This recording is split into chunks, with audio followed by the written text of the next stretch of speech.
What's up, everybody? We back with Men of Order. It's AG, and I got my boy Mike here. We went to college together, and we had homecoming over the weekend. As you saw me and Ty doing the stream Sunday morning together from on campus. This is my boy Mike though from school, so we just reconnected while we were out there. Tell them about your podcast because I know you're doing the sports thing as well, talking about football. You're a Cowboys fan, so that's why we have you here for this Cowboys game today. And yeah, but tell them where they can get your podcast and everything. Yeah, sounds good. Thanks for having me, Adam. First of all, I appreciate you. Sure. And glad to reconnect, man. It's always good seeing you and good to do this, starting up. But yeah, you can follow sports _ZMT on Facebook, Twitter, Instagram, also on Apple Podcasts and Spotify. You can look for ZMT Sports, and we on Twitter and Instagram, we moved to ZMT Football thanks to Adam. So yeah, catch us there. I'm one half. My partner's Tom. But yeah, ZMT Sports, ZMT Football, look that up. We are available at weekly. Yeah, sounds good.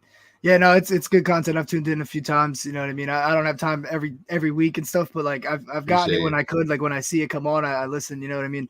And yeah, I hit them up. I was like, yo, it seems like you guys only cover football. You should change it to ZMT Football instead of ZMT Sports. So, you know, that's why they made the switch. I just thought it made more sense. You know what I mean? Until you expand into other sports, at least for now. So, but yeah, like without further ado, we're here to talk about the Cowboys plus 5.5 at the Rams. The over under is at 43.5. Like we talked about before we went live here, I'm leaning on the Cowboys here. I mean, I'm leaning on the Rams here, but you're leaning on the Cowboys. I just feel like Cooper Rush can't sustain this level of play. Well, not really the level of play because he plays a very like smooth and easy game where like he can maintain that pretty much. It's not like he's doing anything drastic. He's just winning games and covering. I just feel like for him to start 5-0 straight up and 5-0 covering, like either or, and it's like it's crazy. I just can't see it. I think the Rams win this game for sure. I don't know about them covering. I'm kind of leaning on them covering, but what I said yesterday on Tyler's show is if I'm gonna pick a side here, I'm probably gonna put Rams money line in some kind of parlay, if anything. I'm not too confident in taking them plus the points. So I guess I would take the Cowboys points at that point if I'm taking the points. But yeah, I understand. I mean, I'm completely on your side, like we talked about before too. I think the Rams win this game. Also, I think the Cowboys.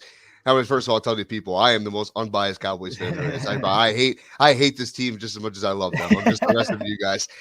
Being a Cowboys fan, for all my life and never seen them do shit. So like it is what it is. So I'm accustomed to the letdown and everything like that. But I think that's when it comes to this game this week.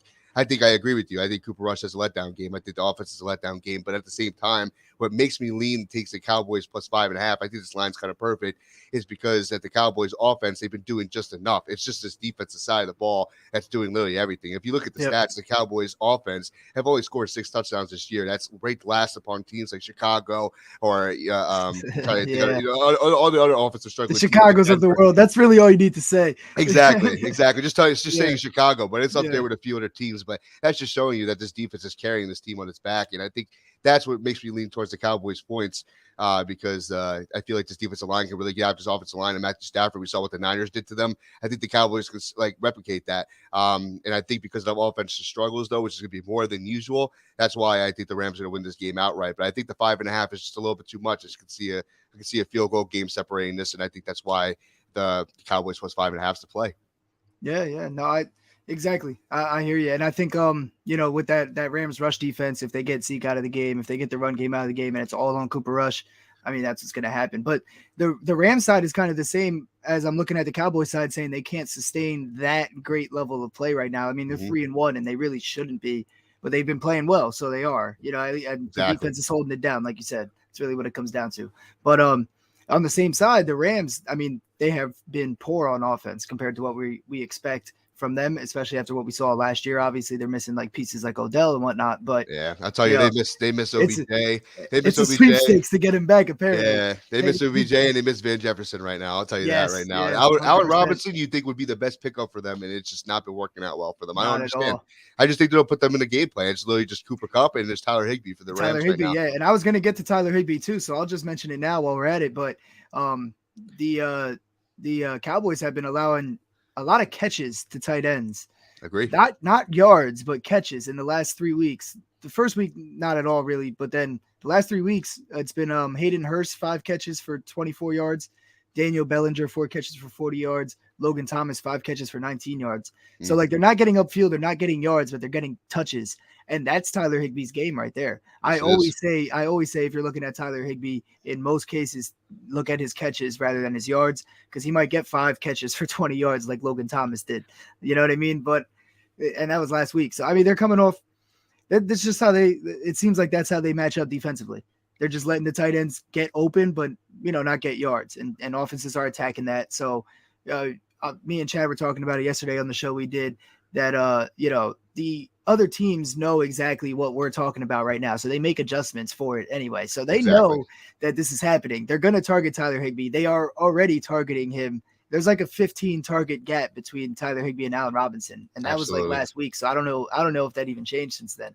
He didn't get any targets last week on Monday night. So yeah, I'm 100% with you on that. And then you said you like the under, right? I love the under in this game. I think 43.5 is awesome. I even see some sports books is down to 43, and I completely agree. I think these two defenses are just, they're top of the tier for in the NFL right now, especially when it comes to their pass rush. And when you can get to the quarterback, that causes issue, that causes less points. And I think that's what's going to happen in this game. I can see probably a total of, I'm not going to get ahead of myself and say 10. I almost said 10. But I can definitely see about like 7 to 8 sacks in this game combined for both teams. I mean, I can see that too. The Cowboys offensive line is still trying to get it together. The Rams offensive line does not look like they're getting it together right now. I can definitely see, Aaron Donald, Miko Parsons, these two are going to have some fun on Sunday for their respective teams for sure. Yeah, it sounds like some sack props need to be looked at as well. Absolutely. Yeah, exactly. Absolutely. Yeah, and then we were talking earlier, you like Noah Brown obviously as well. I love it. Because they're gonna target, they're gonna be looking at Michael Gallup and CeeDee Lamb. Obviously, a lot of attention going to them. Yeah. Dalton Schultz, I mean, he hasn't been having the year that we like out of him, right? Yeah, I feel like he's out of the offensive equation right now. Yeah, it's crazy. Yeah. He was the top, probably top six fantasy tight end coming into the year. And obviously, he had the injury that took him out for 2 weeks, and then now he's back. And even last week, he just was non-existent. And the one catch that he had, it led to a fumble. Definitely Dalton Schultz out of it. But yeah, I would definitely look at that Noah Brown prop. I mean, he's hit his over his last 3 out of 4 games. And even Michael Gallup being back, I know they're going to target Michael Gallup. They're going to target CD. That leaves Noah Brown open. And Cooper Rush seems to really like Noah Brown. I mean, he hits over the last 3 out of 4, like I said. He's had 50 against the Giants, 50 against the Washington, and I think 60 against Washington actually as well. So, and he gets targeted very, very highly by Cooper Rush. So, he's like a quarterback's receiver. Like he catches the ball when it's in his area, and he gets open. That's what we've seen from him so far. So you can tell why Cooper Rush loves him. But I mean, my favorite thing in this game is the Tyler Higbee prop, probably.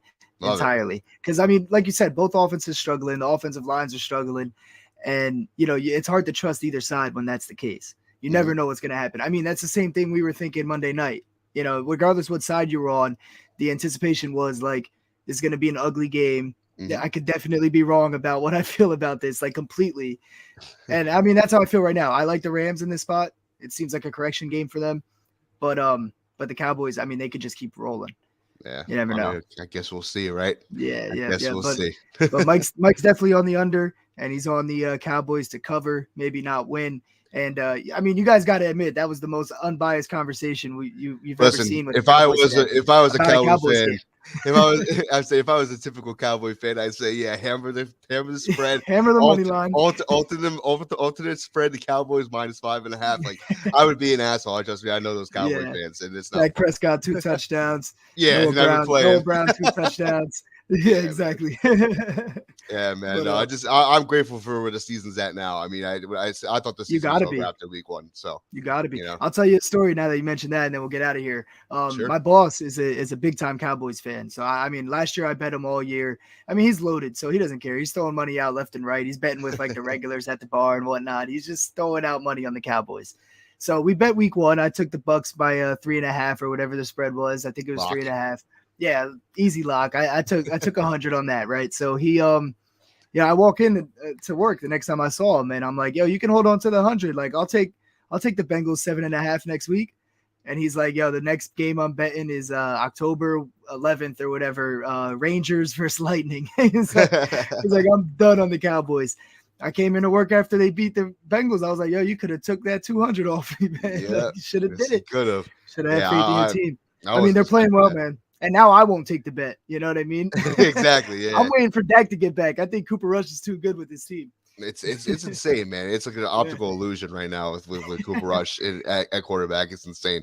I mean, like I said, he's just doing enough. And then this Cowboys defense, like I think they might be top 3 in the league right now. Let's try to be as unbiased as possible, but they might be top 3 in the league. No, they're very good. I mean, the fact that you said might be top 3 shows that you're not being a biased Cowboys fan. A biased Cowboys fan. Even number 1. We're the best in the league. Exactly. There's no giving it up. There's no maybe, might be, none of that. So that's how we know you're being authentic here. And I do agree with you. They're if they're not top 3, they're top 5 for sure. For sure. But yeah, you can catch me and Chad Sunday morning. We'll be back with more player props when all the lines are out on all the books and whatnot. We'll be comparing books and all that with the numbers. And we'll talk about, the rest of the NFL slate as well. So thanks for tuning in. Make sure you go subscribe at hold on. Let me get our things back up there. There you go. At sports_ZMT and get to their podcast, man. Good content over there. And I'm sure this won't be the last time you're on this channel. So it was good to have you, brother. Yeah, I appreciate you having me, Adam. Good to see you, man. No problem. Peace.